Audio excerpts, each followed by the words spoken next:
Olá pessoal, boa noite, tudo bem, gente? Hoje, 6/6/2020, às 18h01, estou aqui no Instagram, virginia.coser, iniciando mais uma live muito especial com a doutora Elizabeth Zameru. Ela é psiquiatra, mestra em psiquiatria e psicologia, expert em dependência emocional. Gente, já vou deixar depois na descrição o link do canal da doutora Beth para vocês se inscreverem. Tem conteúdos assim maravilhosos. Vocês vão amar. Quem não conhece ainda vai amar. E, gente, esse mês é o mês dos namorados, né? Então, nós estamos oferecendo 15% de desconto no cupom de desconto AMOR15 para você adquirir o meu curso Como Superar Mães Narcisistas, que é um método que eu desenvolvi. Eu que sou sobrevivente, como você desenvolvi esse método para você curar a sua vida emocional, né? Criar a autoestima, trabalhar o autoamor, trabalhar a autossegurança, entre muitas outras coisas, a construção, né, da sua real identidade, né? Passamos por uma despersonalização dessa mãe abusiva, né? Então esse curso, esse treinamento é exclusivo para você que passou por uma relação abusiva, por um narcisista ou que você que veio de um lar disfuncional. Você vai aprender a recriar a sua vida, né? A recriar a sua vida profissional, a sua vida financeira. É completo e em breve tem a atualização também, tá, gente? Então eu vou deixar na descrição o link do curso e o cupom é AMOR15 para você receber esses 15% de desconto, mas é por tempo limitado, tá, pessoal? Então, a doutora Beth já entrou, estou aí aguardando ela aceitar o meu convite. A Ieda está aqui, a Ieda, querida, Suzy, Carolina, Rosemary, ou Rosimeire, né? Michele, sejam todos muito bem-vindos. Vamos contar aí com a internet colaborando, né? A Anne entrou, Wagner. Olá, doutora Beth, que felicidade te ver assim mais de pertinho. Tudo bem? Seja muito Tudo bem-vinda. bem. Só um minuto, gente, que eu esqueci de pegar o fone, tá? Só um minuto. Doutora Beth, se apresente enquanto eu vou pegar meu fone. Ok, claro. Primeiramente, eu quero agradecer muito. É uma honra enorme estar aqui, batendo esse papo com você e com o seu grupo de pessoas, o grupo que está com você, seguindo esse seu trabalho lindo, que eu também já tive a oportunidade de ver, de assistir alguns vídeos seus. Então, muito feliz de estar aqui. Agradeço muito. Espero poder contribuir para essa moçada que está aí, ávida por um pouquinho mais de conhecimento. Espero que a gente consiga ter uma conversa muito tranquila, muito gostosa, e que as pessoas perguntem, porque eu quero aqui me doar de coração. Ai, muita gratidão mesmo pela sua disponibilidade, por deixar as pessoas a perguntarem. Eu sei que vão ter dúvidas, né? É um tema que tem Uhum. bastante, né? As pessoas têm Uhum. dúvidas. Muito, muito, muito obrigada mesmo, de coração. Sou muito fã do seu trabalho, amo o seu trabalho. Já comentei lá no seu canal que você passa uma energia tão boa, mesmo de tão longe, né? De vários Ah, que bom. mundos a gente acessa o seu conteúdo, de você, além de ser uma profissional muito bem falada, as pessoas comentam do seu trabalho e ainda tem essa energia tão boa pra gente. Obrigada mesmo por disponibilizar. Eu que agradeço, é uma honra para mim. Obrigada.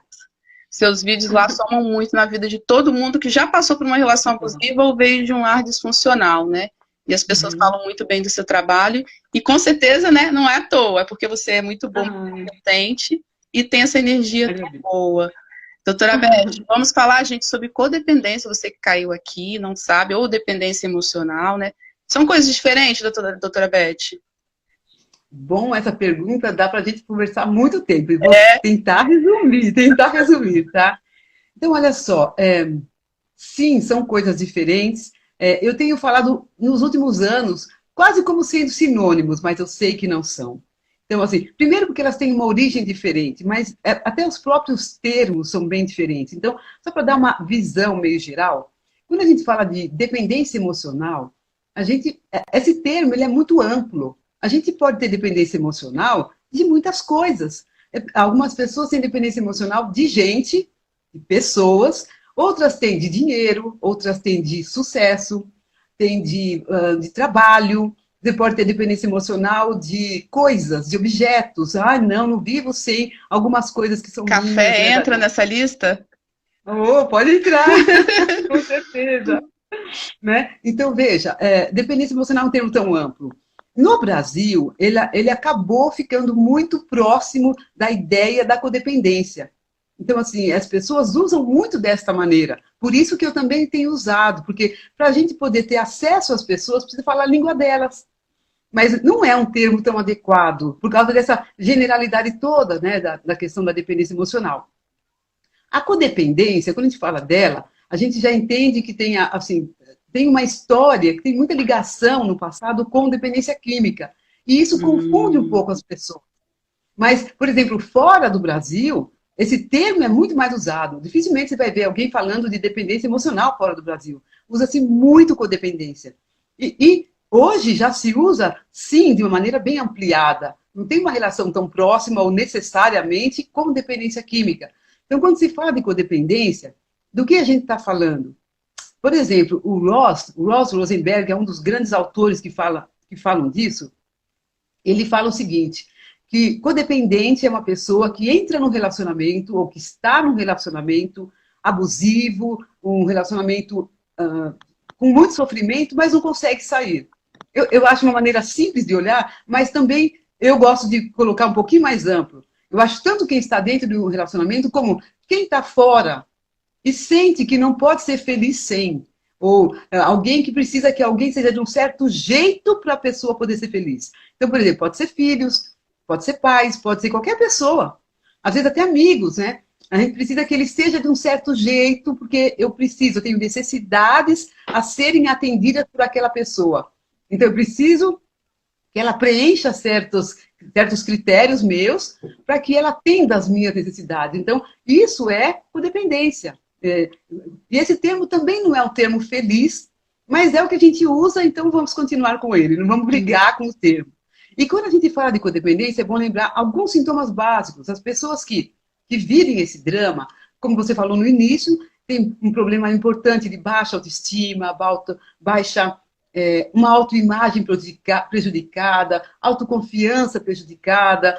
Muitas vezes é uma pessoa que tende a controlar muito, por exemplo, quer controlar a vida do parceiro, ou dos filhos, ou dos pais, ou de pessoas, de modo geral. São pessoas que podem negar muito a realidade. Elas estão vivendo uma situação, a situação, assim, às vezes está gritando nos olhos dela que não está bom, mas a pessoa, não é bem assim, quem sabe ele vai mudar. Então, assim, a pessoa nega muito. São pessoas que podem se tornar obsessivas dentro do relacionamento, sabe aquela coisa assim de ideia fixa? Tem que ser essa pessoa tem que mudar, é uma coisa de fixação muito grande. Pessoas que podem se tornar muito, assim, em conformidade com o outro, fazem muito o que o outro quer, de alguma maneira se ajustam, se adaptam demais ao outro, têm dificuldade de dizer não. Então, sabe, são vários sintomas e padrões de sintomas que a gente entende como sendo a codependência. Mas a base mesmo é a gente ter uma visão de que o outro é que vai me fazer feliz. Pode ser filho, pai, mãe, irmão, quem for. Marido, namorado, não importa. Eu dependo do outro para ser feliz. Isso é codependência. Tem um teste no seu site, depois eu vou botar na descrição, né? Pode falar um pouquinho do teste? Eu vou colocar. Sim, o teste foi feito justamente usando esses padrões principais e vários detalhes de cada padrão. Então, é interessante porque tem um curto e um mais longo. Tem um de 30 perguntas e um de 88, e a pessoa, se quiser fazer uma ideia mais rápida, ela faz o de 30, né? Mas o importante é assim, ela vai responder sim ou não, se ela perceber que aquilo tem alguma coisa a ver com ela. Pode ser ter muito a ver com ela, médio ou um pouco, mas tem a ver com ela. Então, ela vai colocar sim. E aí, se a pessoa que responde tiver mais do que alguns sims, ela já está, assim, com uma grande chance de ter, e ela precisaria passar por uma avaliação, quem sabe, ou começar a assistir o vídeo para ver se ela se identifica mais. Às vezes a pessoa mesmo fala, não, eu tenho certeza que eu tenho. Eu vi, deu um monte de sims no teste, eu já vi os padrões, eu tenho certeza que eu tenho, eu realmente sou muito presa no outro, né? Eu tenho uma fixação no outro para ficar bem. Então, é sinal, né? Mas o teste é bem interessante, sim. Pode dar uma noção mais clara para a pessoa, até mesmo de gravidade, se a situação é mais grave ou menos Ou menos grave. grave, né? E tem muito conteúdo, gente, no canal da doutora Beth, eu também vou deixar na descrição depois, para vocês assistirem os Agradeço. vídeos sobre codependência. Então, mergulhem, Uhum. porque é um tema que é muito comum quando se fala de lar disfuncional e quando se fala de relacionamento abusivo, infelizmente, né? Nem todo mundo que Sim. está preso a uma relação, seja materna, paterna ou de parceiro abusivo, ela tem a codependência. Mas é muito comum, infelizmente, principalmente quem passa por estresse pós-traumático, né? Um dos Sim, sintomas pode ser a codependência, que no caso, um lar sim. abusivo, um lar narcísico, dificilmente tem alguém que não veio de um estresse pós-traumático, né? Por isso que eu quis Uhum. tanto trazer a doutora Beth para vocês, e com certeza hoje vai somar na vida aí de todo mundo. Doutora Beth, você já explicou mais ou menos o que é dependência emocional. Quer acrescentar algo a mais? Eu acho assim, eu sugiro que as pessoas não fiquem tão presas ao termo, se é Uhum. dependência emocional, se é codependência, né? E fiquem mais observando as características. Por isso que é interessante fazer o teste. Observem as próprias características, porque isso interfere muito na vida, causa um sofrimento atroz. Então, dependência emocional ou codependência é algo que as pessoas às vezes subestimam. Até mesmo porque não está no CID, não está no CID-10, não está no Código Internacional de Doenças, então muita gente fala, bom, isso aí, sabe? Mas não é porque não está num código que não existe. As pessoas sofrem demais com isso, né? E sofrem tanto, assim, abuso, como você falou também no início, que elas podem caminhar até a morte. Então, assim, é algo que não é para a gente subestimar. Acaba com a vida de uma pessoa. Até porque, dependendo de como a pessoa, da gravidade na vida da pessoa, isso penetra nas outras áreas da vida. Não é só área afetiva. Ela penetra na profissional, na vida social e financeira. É impressionante o rombo que pode acontecer por causa desse problema. Então, por isso que é importante essa nossa conversa hoje e que as pessoas tomem consciência, se tiverem, melhor aceitar e É. tratar logo de uma vez, né? A Fabiana está perguntando se é mais comum a codependência em mulheres. Sim, é mais comum em mulheres, embora eu também trate de vários homens em consultório, então, tem gente que acha que é só de mulher. Não, é mais comum, e isso se dá por causa da nossa cultura. Na própria educação da menina, ela é muito mais incentivada, eu acho que isso é um termo bom, incentivada a dar importância para os relacionamentos. Por exemplo, a relação da menina com a boneca. Então, você dá a Uhum. boneca, ela vai se relacionar, ela começa a dar muita importância para relacionamentos, desde cedo. Então, isso é muito estimulado na nossa cultura, e que a mulher seja, de alguma maneira, que entenda que para ela ser feliz, ela tem que se casar, ela tem que ter um homem ao lado. Para ela ter sucesso, ela precisa ter um homem. Quantas mulheres eu atendo que são poderosas e profissionalmente muito bem, mas porque a vida afetiva não está bem, elas acham que elas não são bem-sucedidas. Olha. É impressionante, porque então a gente aprende desde cedo que relacionamento é o que nos vai fazer feliz. É a Uhum. receita do sucesso da mulher. E o homem não Não, é assim. é mesmo. Não, o homem ele começa a se relacionar com objetos, carrinho, bola, um monte de outros objetos. E então, ele vai numa outra direção. Eu entendo que isso faz muito sentido quando a gente pensa em que mais mulheres são dependentes emocionais do que homens. É, já posso fazer pergunta? Claro, vai à vontade. O Carlo, Ezek Carlo, está perguntando como sanar o sentimento de culpa da codependência. E como não está nas perguntas, eu achei uma pergunta bem interessante. Porque tem culpa, envolve culpa, né? Envolve, envolve. E quando a gente fala da culpa, a gente precisa já começar a falar da criança interior ferida. Porque é lá Ah, que começa. É lá que então vamos começa chegar lá, esse. Carlos. Exatamente. Não sei se você quer que eu fale agora ou a gente espera você Vamos falar. falar, a próxima pergunta, né? Como a criança interior ferida pode levar à codependência? Então tá. Então, gente, eu vou tentar falar das duas maneiras, respondendo você e a ele, tá? Veja, que é? Primeiro, vamos entender o que é essa criança interior ferida, porque às vezes é uma coisa que parece meio fosfórica, né? Difícil, abstrata, não é? Mas veja, a nossa personalidade é o nosso jeito de ser. E dentro da nossa personalidade, a gente tem subpersonalidades. Vamos falar assim para ficar mais fácil? Tem alguns personagens que compõem a nossa personalidade. E a nossa criança é uma personagem. E às vezes, dependendo da história de vida, a gente pode ter vários tipos de criança. Por exemplo, uma criança vulnerável, uma criança zangada, uma criança impulsiva, indisciplinada, tem uma criança saudável. Então, o que acontece? Todos nós temos todos esses personagens aqui dentro. Só que muitas vezes, dependendo, volto a dizer, da história, a gente tem uma hipertrofia, eu diria, né? Um desenvolvimento muito grande de alguns desses personagens. Por exemplo, do personagem da criança vulnerável. Então, esse personagem da criança vulnerável que a gente chama geralmente da criança interior ferida. Geralmente, ou ela e a criança zangada. E muitas vezes a criança, o modo, dependendo da personalidade da pessoa, ela é mais zangada, ela é mais brava, ela tende a explodir mais, por exemplo, como acontece no borderline, ou ela é mais passiva, mais resignada, então ela é mais submissa, e aí tem uma criança vulnerável muito forte ali. E o que é, então, essa figura dentro de nós? A gente pode dizer, não é que ela cause a dependência emocional, não é bem isso. Porque, afinal, o que causa a dependência emocional é todo um contexto, toda a história de vida, uma série de estímulos que aconteceram, de traumas que a pessoa viveu, tudo isso é a causa. Mas o que acontece é que hipertrofia essa personagem interna da criança interior ferida, e essa criança passa, então, a dominar a vida da pessoa. E aí entra, por exemplo, a culpa, já que ele trouxe a culpa, eu vou falar da culpa. Então, o que acontece? Vamos pensar, você que tem... A gente está falando aqui com várias pessoas que são filhas ou filhos de mães narcisistas ou pais narcisistas. Então, vamos lá. O que acontece? Se a criança não recebe o amor que ela merece, o que ela necessita, porque a criança tem necessidades básicas, que passam pelo afeto, passam por estímulos, de incentivos, passam pela aceitação do jeito que ela passam por apoio, por amparo, por cuidados, por orientação. Então, a criança tem uma série de necessidades.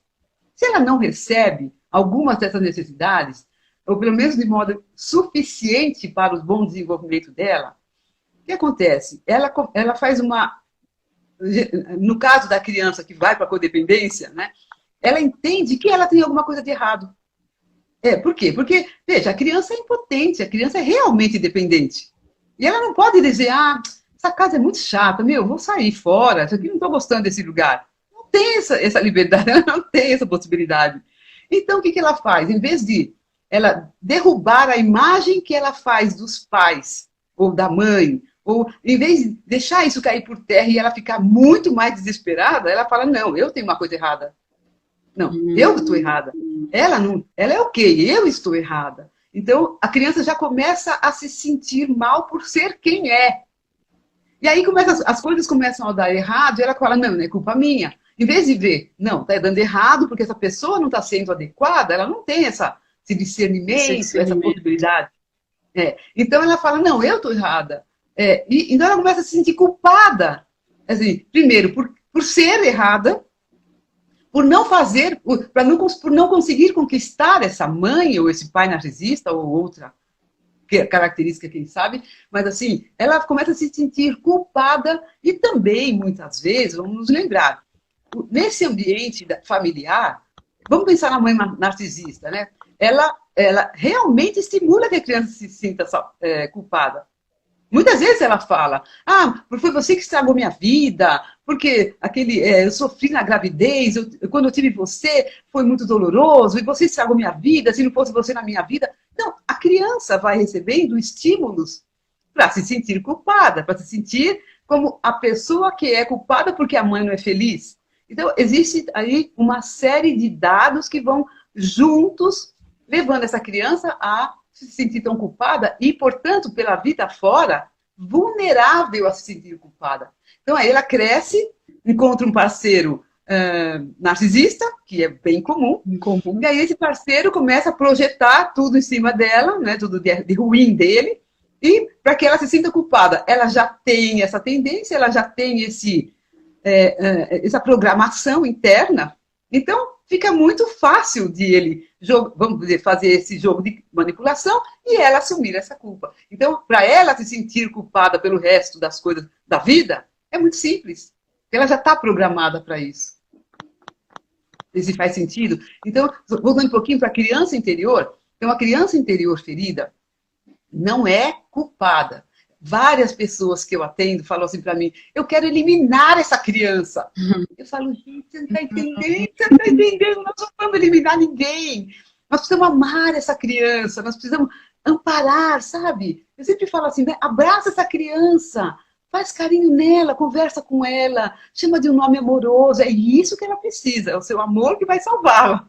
Então, doutora, desculpa, é uma pergunta fundamental. Mas muita gente diz que não consegue. Eu criei um exercício no YouTube, né, para fazer uma meditação guiada para cuidar dessa criança interior. E muita gente comenta no vídeo que não consegue, começa a chorar e não consegue finalizar. É uma coisa bem interessante isso que você está falando. Na terapia, eu ensino a pessoa o seguinte, eu falei que tem vários personagens, Tem um personagem principal, que eu vou dizer que não é bem um personagem, que é meu eu verdadeiro. Meu eu verdadeiro é o meu adulto saudável, é minha consciência.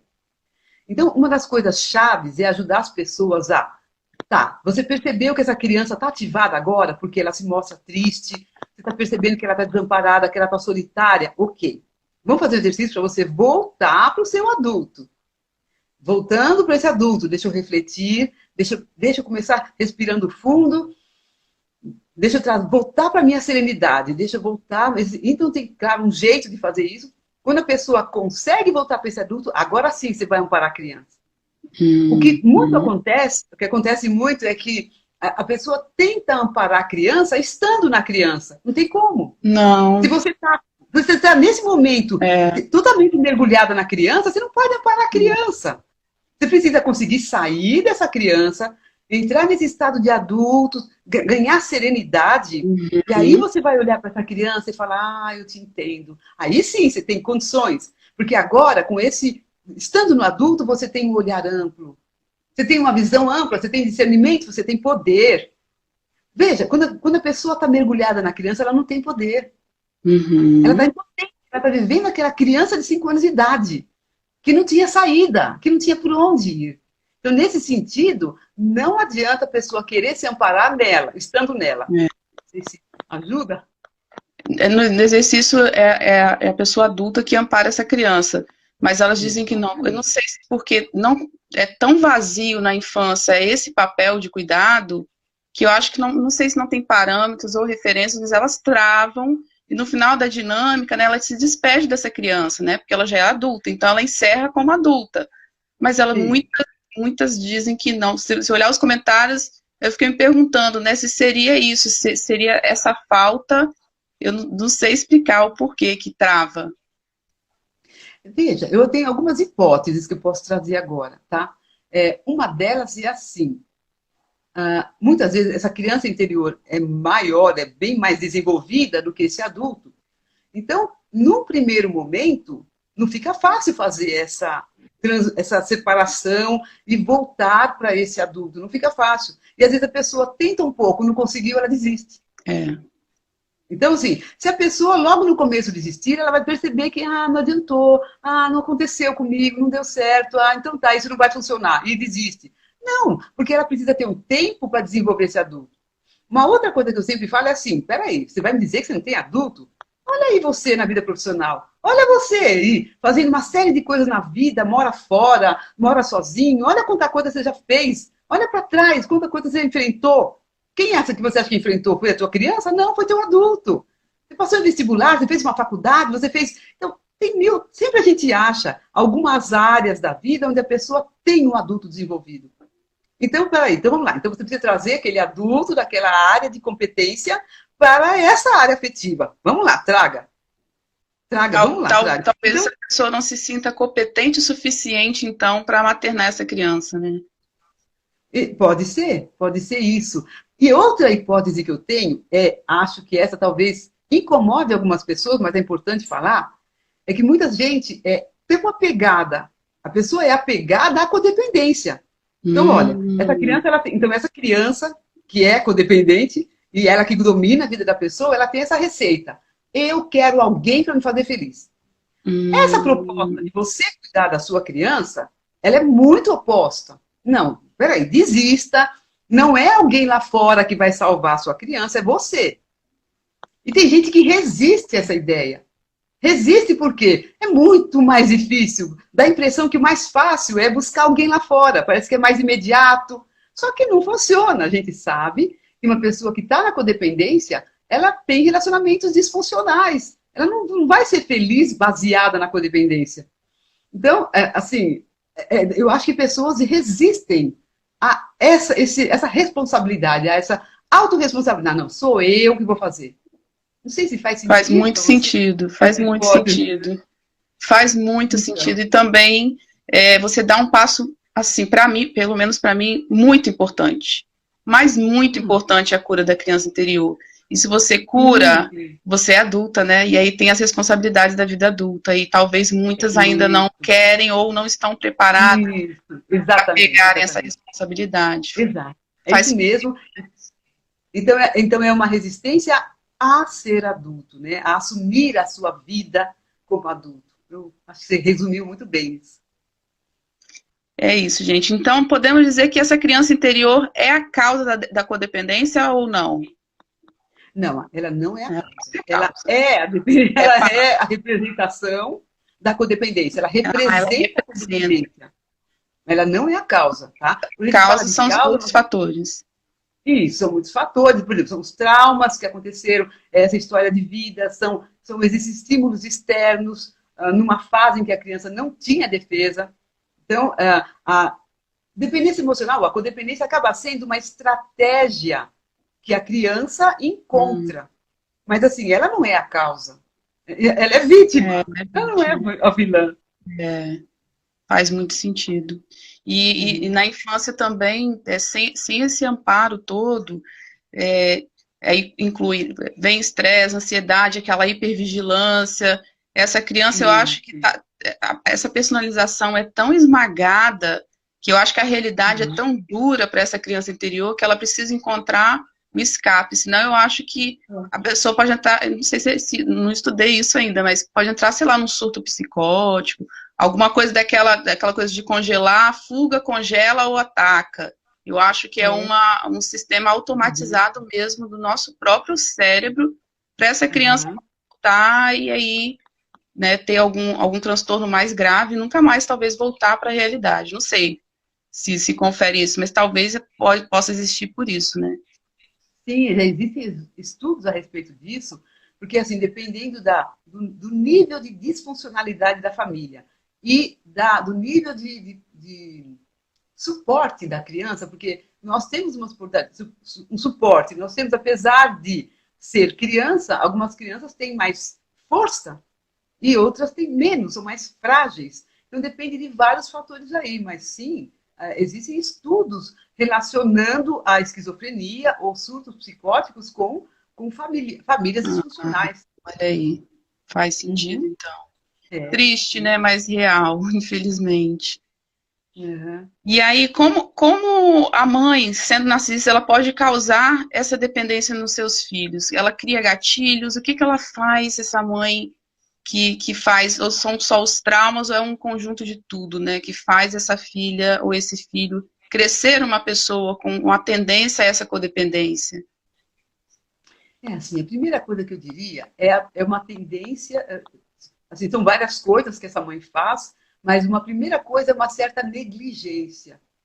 A negligência, ela é bem traumatizante, porque quando a mãe negligencia, a criança que não tem uma série de necessidades atendidas, e ela tem, assim, entra em estados de angústia, de ansiedade importante. E é interessante, uma coisa que eu vejo, você falou em traumas, muita gente fala assim para mim, não, mas a minha família é bem tranquila, eu não tive traumas de infância.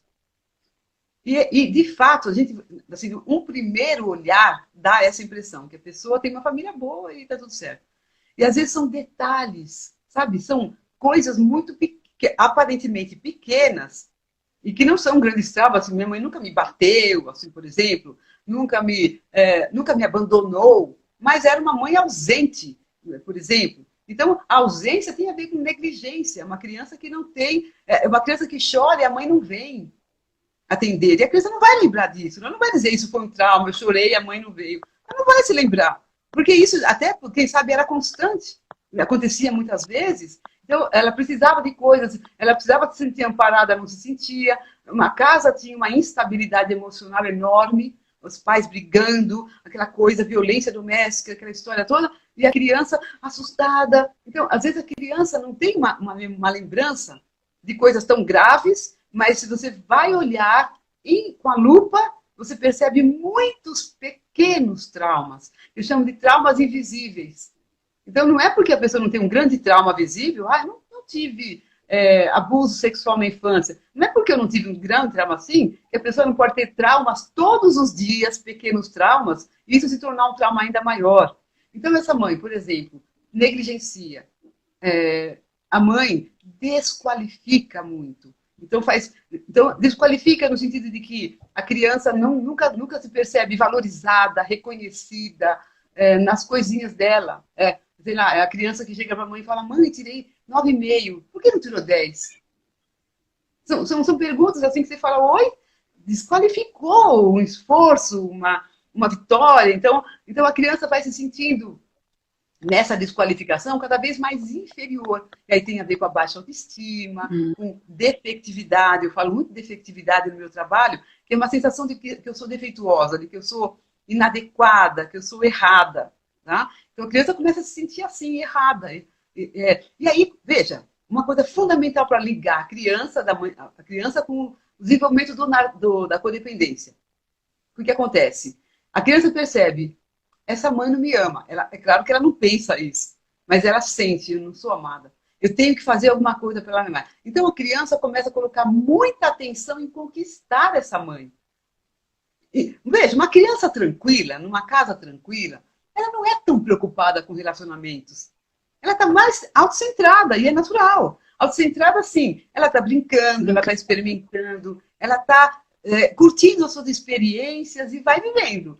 Claro que ela precisa da mãe, de vez em quando ela vai lá, pega um abraço, dá um beijo, tal, volta e continua. Agora, uma criança que começa a focar demais na mãe: eu preciso conquistar essa mãe, eu preciso conquistar. Ou para diminuir a minha dor, ou para receber um pouquinho de afeto, essa criança tira o foco dela mesma, tira o foco da experiência dela, coloca o foco demais nessa mãe.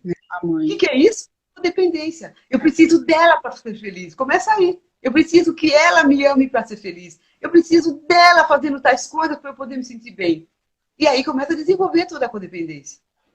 E as primeiras impressões na infância ficam, né, como referência do que lá vai ser o resto da vida, né? O resto da vida não, mas pelo menos até você descobrir e tratar, será a sua referência ali, né?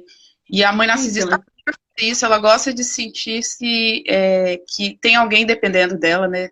Depende dela como respira, tem aquela fixação, ela se sente mais empoderada de ver aquela criança indo atrás dela, dizendo que ama.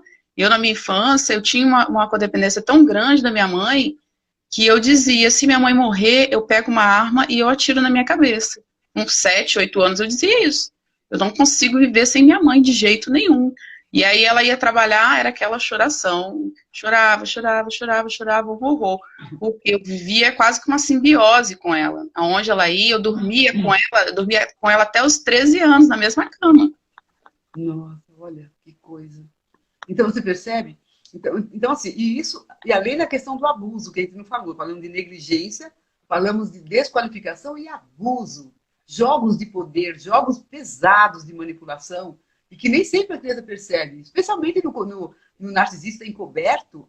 E aí a criança não percebe claramente, é tudo muito sutil, percebe? Então, e com isso, claro, a criança realmente desenvolve essa necessidade, primeiro essa falta, né? Essa falta, aquele buraco interno, tem um buraco aqui dentro, eu preciso do amor dessa pessoa. Então, isso que você falou mesmo, né? Ela fica obcecada por conquistar essa pessoa. Por isso que muita gente pensa que quando casa vai curar esse buraco, né? Aí casa, cura e fica: ih, tem alguma coisa errada comigo. Exatamente. Aí busca ajuda na terapia. Ou tem alguma coisa errada com esse parceiro, tem que arranjar outro. Esse não está servindo para Não, fazer foi o cara errado. Não, essa pessoa está errada, eu preciso achar outro. Porque aí a pessoa mantém aquela visão de que está lá fora. Só que esse não era. Eu pensei que ele era, mas ele não é. Então, eu vou procurar outro. E aí outros fica também têm filhos pensando também que vão curar esse buraco com filhos. Exatamente. Exatamente isso. E aí, é claro que também não cura, porque não está lá fora a cura. Está dentro.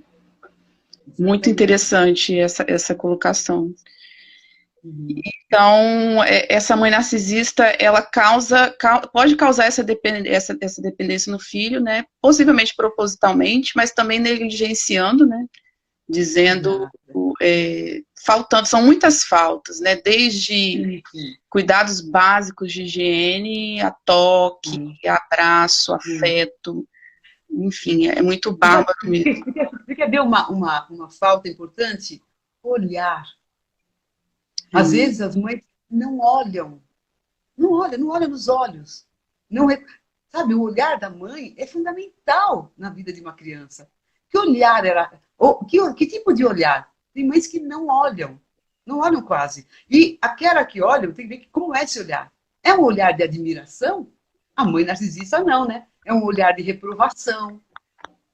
Mas muitas vezes, gente que tem o tratamento do silêncio, muitas mães fazem isso não olhando para a criança. Elas ficam dias sem olhar para a criança. E faz parte do tratamento assim, esse não olhar, porque, veja, a mãe, o olhar da mãe é como a criança se reconhece. Eu existo para ela. Se a mãe não olha, é como se eu não existisse para ela. É muito importante. E assim, pelo que eu percebi, muitas mães narcisistas, né, elas não amamentam. Ou amamentam um período muito curto, né? E não estou dizendo que quem não amamenta é narcisista. Na internet você tem tudo que desenhar, né? Mas eu percebo, ou só amamentam os filhos dourados, e o bode não tem leite para o bode expiatório da história. E aí não tem esse vínculo do olhar, né? E eu acho que talvez até nessa primeira fase, esse olhar desse aconchego, né? Não necessariamente o seio, mas você colocar o bebê no colo, amamentar talvez por uma madeira, mas ter essa troca de olhar que é tão linda e tão pura, né? Não tem também. Exatamente. Eu lembro de uma paciente que disse assim para mim que ela estava conversando com o namorado, e o namorado olhou para ela de uma maneira irritada, assim, uma maneira eu consegui entender, era uma maneira irritada, num certo momento, e ela levou um susto, assim, porque ela fez uma conexão com o olhar do pai que tinha, no momento em que o pai bateu nela, foi uma situação bem séria e tal, e ela fez a conexão daquele olhar do namorado com esse olhar de ódio do pai, assim, esse olhar de violência do pai, e ela ficou com medo do namorado, sendo que não era, a situação atual não era tão importante, mas ela ficou assustada e fez essa conexão. Então, essa questão do olhar, por exemplo, muito pouca gente se dá conta como era olhado. Passa batido.